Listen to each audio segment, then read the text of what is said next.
Video iliyopita nilionyesha jinsi ya kutoa magugu kwenye mboga mboga zetu.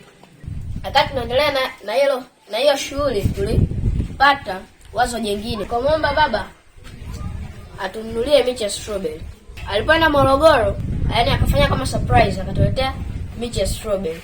Yaani sikuamini. Nitaonesha jinsi ya kupanda hii miche yetu ya strawberry kwenye vitalu. Miche hii ipo miche 14 kama hapo unavyoiona. Hii ndio miche yetu ya strawberry. Kila tawi tunapanda miche mitatu. Kama hapo unavyoona, tunapanda hii miche yetu ya strawberry.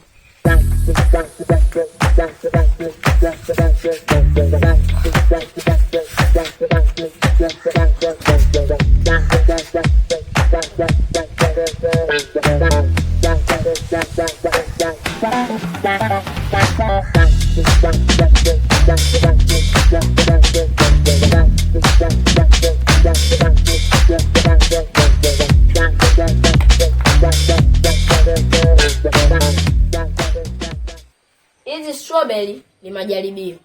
Tukiona zimestawi vizuri, tutatafuta sehemu tutapanda. Hapa tutazipa huduma zote ili ziendelee kustawi. Asante.